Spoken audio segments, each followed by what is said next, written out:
The Outrigger Resort on the Big Island has been on my list for a while. It's got a prime location on the Kona coast with fantastic views and a unique connection to the local Manta Rays. We recently got to experience this beautiful resort, and here's how the experience went. After a great flight on Hawaiian Airlines first class, we connected at H&L for a flight to Kona, which got more complicated than it needed to be. Basically, our flight on Hawaiian Airlines had been refunded without our knowledge, so we had to book a last-minute flight on Southwest. It was quite a mess and pretty hectic, but we ended up having seats on the left side of the plane, which offered much better views from Oahu to the Big Island, so it all worked out and eventually we made our way to Kona.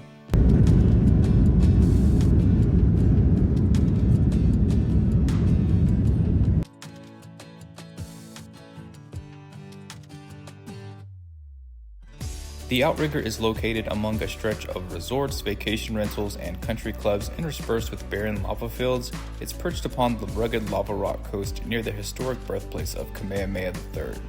It's about 25 to 30 minutes south of the airport, and there are plenty of awesome beaches and snorkeling spots really all around the area within probably a 20 to 25 minute drive. You'll need to drive or go on a decent walk to get to nearby stores, but there is the Holo Holo Market located on site where you can find all sorts of snacks, souvenirs, and other necessities. Also on Wednesdays and Fridays, you can attend the local farmers market, which takes place right in front of the property's parking areas.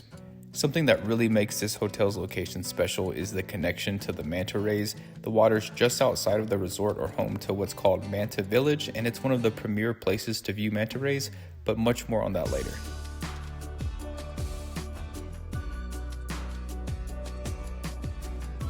The hotel lobby made an immediate impression on me. Large floor-to-ceiling windows open up wide, allowing the sea breeze to flow right through the lobby while giving you these awesome sweeping views.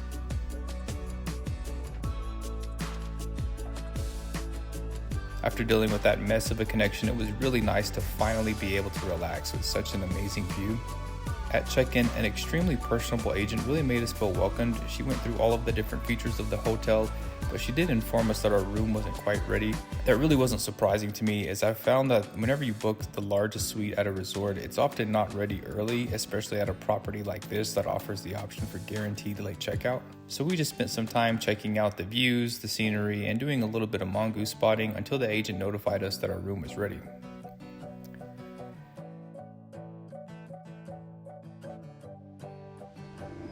The good service from the front desk was a great start to the visit, and the superb treatment by the staff continued on through the duration of our stay, so I only have really great things to say about the staff. When our room was ready, we were issued wristbands which we used to access our rooms and some of the other facilities, and then we made our way up to our suite. I really like the size of this resort because it is pretty big, but it's not so overwhelmingly large where it's kind of difficult or super time consuming to get around.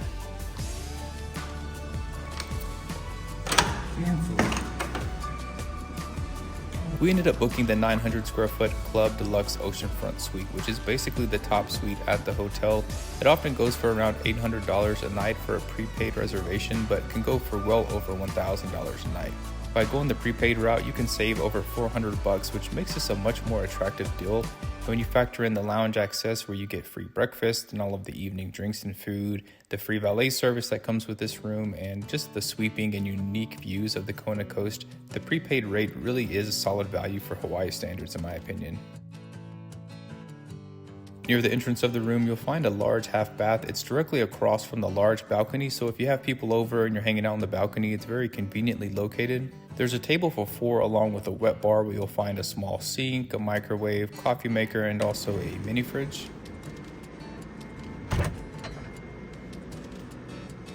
In the living area, we had a large 55-inch TV, along with one of those old school Bose sound systems that we definitely did not use. The main sofa also functions as a sofa bed, which means that you can sleep up to 4 in this room. One thing that you will probably notice at the resort is that it does have a dated feel. I knew this going in, so I just sort of focused on the major highlights of the property, like the great views and amazing service. But something you will be happy to hear is that they recently began renovations, and so eventually this property is going to be completely overhauled, so it shouldn't be dated for too long, and I definitely look forward to returning when the renovations are done. In the spacious bedroom, you'll have a workstation and a dresser with another large TV. There actually is a second mini fridge in the dresser, which is easy to miss. We found the bed to be really comfortable and got some good sleep in there, and you'll have a nightstand and lamp on either side of the bed, along with plenty of easily accessible outlets. From the bedroom, you'll have ocean views, and it's worth noting that if you open up the balcony door in the bedroom, it'll cut off the AC, but if you open the door on the other side of the balcony, it doesn't. Near the bathroom, there's a little dressing area / powder room, and the bathroom itself is pretty spacious, although it only has one sink. The toilet and bath / shower are located in the same space, and it's definitely one of the more, I'd say, interesting bathtub designs that I've seen.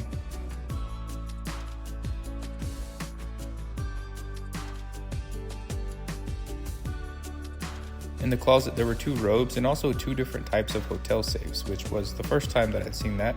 Now on to the room balconies. The room has more square feet in the balconies than I think I've ever seen in a hotel room. So first, there is this large balcony that you can access from your bedroom or from the living area. And on the balcony, you're going to have a small table with a couple of chairs so you can enjoy some drinks or even a meal out there while checking out the view. From this side, you have a pretty good view of the main pool area of the resort and just an awesome view of the beautiful lava rock coast. Then there is the main balcony, which has a sliding door that opens up from the entryway of your hotel room. The balcony is gigantic and it comes with a few different types of seating options and umbrellas.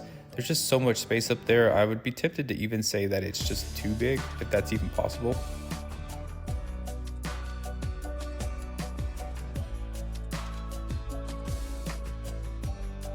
While you do have some great ocean views on both balconies, the biggest thing that stands out with these rooms is the manta ray viewing that's possible to do right from your own balcony. So a quick history lesson, back in the 1970s, this property was known as the Kona Surf Hotel, and the hotel decided to put out some lights on the water so that guests could enjoy the waves crashing at night and just kind of hang out. Well, after a while, they noticed that there were these large shadowy figures kind of swooping in around the water, and eventually a scuba diver got in to investigate and discovered that these were actually manta rays. And over time, they became a tourist attraction with regular dives, and other spots were even discovered along the coast. But it's really cool to me that the manta ray tradition here all began at this very property. And that's really relevant to me because when I'm spending a lot of money on a hotel room, one of the main things I'm looking for is some type of unique feature or experience that the hotel can offer. So this type of built-in value add could be, an unforgettable view, proximity to a famous landmark, just like some fascinating history or something like you find here. So a little bit before sunset, you'll start to notice that boats of all sizes are coming into the area and setting up, and they will be getting out into the water and setting up some lights. And those lights are going to be what's used to attract the plankton, which in turn will attract the manta rays. Even if you're not into manta rays, just the sight of all of the boats and the lights in the water is pretty interesting, as you probably won't find something like this in many spots around the world. Being able to see all of this from your own balcony is such a cool experience, but make sure you bring some binoculars if you really want to get a good view, because otherwise it's really hard to distinguish humans from the manta rays sometimes.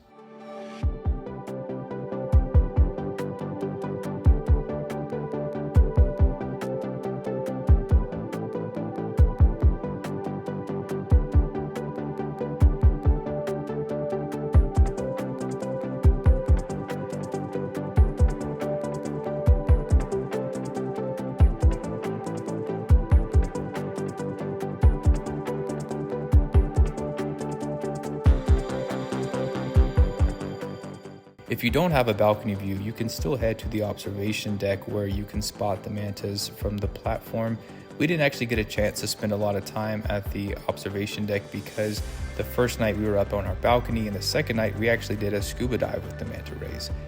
So initially I almost passed on the manta ray dive because we had encountered manta rays before on a dive, but I'm super happy that we chose to go ahead and do it because it was so different from anything I'd ever experienced before.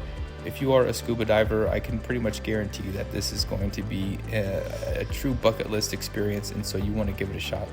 But after we wrapped up the dive, we did arrive to the observation deck when things were kind of dying down a little bit, and it was a really cool just setting to be sitting up there right on the coast with all of the lights and people just kind of like hanging out looking for the manta rays.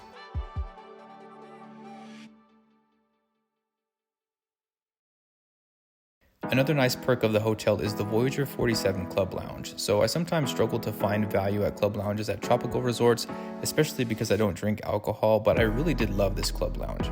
Upon arriving at this compact lounge, we were greeted by very friendly and personable staff that really made us feel at home and even encouraged us to bring items back to our room if we needed to, which was great because sometimes you sort of feel like you're smuggling things out of a lounge.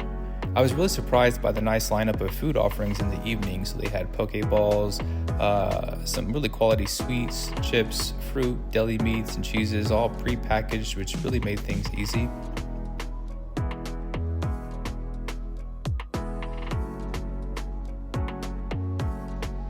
You can head out to the balcony to enjoy your dining with a great view of the ocean, and actually the lounge's balcony overlooked our own balcony from our room, which kind of meant reduced privacy for us, but at the same time I thought it was worth it because it gave us such a great view of the mantas.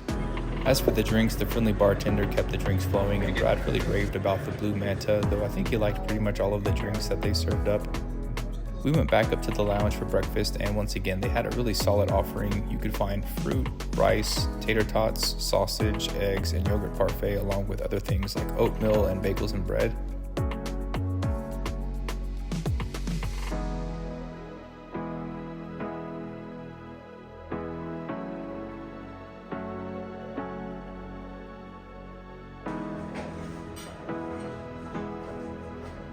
So between the service and the food options, I was highly pleased with the Voyager Club and felt like I really got a lot of value out of that.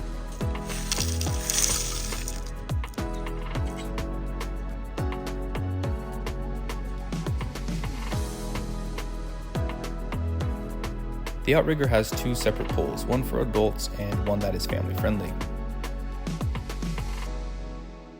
The family friendly pool is the larger of the two, and it stayed a bit busier during our stay. It's home to the super slide that really is a lot of fun for people of all ages and sizes. This is open from 9 a.m. to 6 p.m. and there is an attendant at the top to make sure that people go down safely. I'd highly recommend to give it a try, but keep your arms close to your body because this thing sends you crashing into the water a lot faster than it looks.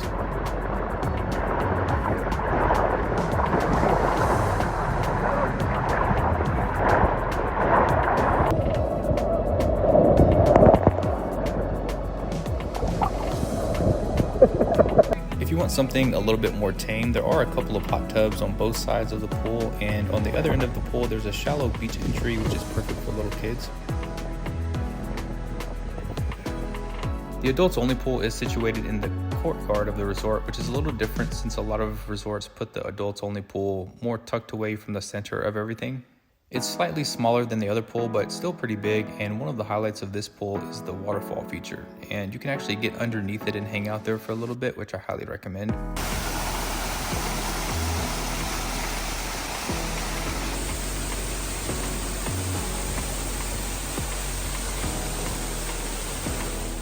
If you want to go work out, the hotel gym is fully equipped with several different machines and cardio equipment, and some even offer some pretty nice ocean views.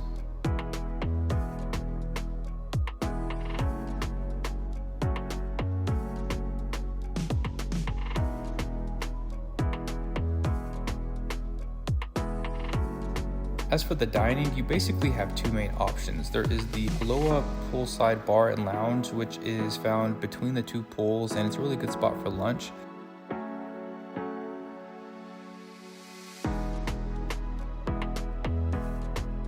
I really enjoyed the fresh spicy chicken sandwich from there, and I think Brad would really like the smash burger he ordered. For breakfast and dinner, there is the Wailili Cafe. We didn't actually get to spend time in the restaurant, but after our dive, we arrived late, so we were still able to get some to go just before they closed, and I really enjoyed the Thai beef curry, and Brad also enjoyed the Korean short ribs. We did not get a chance to experience the spa at the hotel, but we did check out some of the facilities, including a full-size basketball court complete with a Manta logo at center court. There's also a tennis court nearby. The resort does offer a luau, but again, we were on our dive, so we weren't able to make it, but I did hear good things about it. And finally, there are a lot of events that take place at the resort, so be sure to check out the little welcome pamphlet that you get. You'll find things like hula lessons, lei making, beginners, ukulele, and even historic walking tours. So overall, I thoroughly enjoyed my stay here. The service was top-notch from beginning to end, and I couldn't get enough of the views.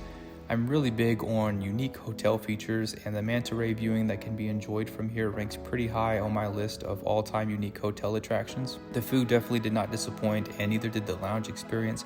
I'd say the only drawback to the property is that it is dated, but with the renovations that are just beginning, that soon will be remedied. So I would gladly recommend this resort, and I'm hoping to return back sometime whenever the new renovations are done.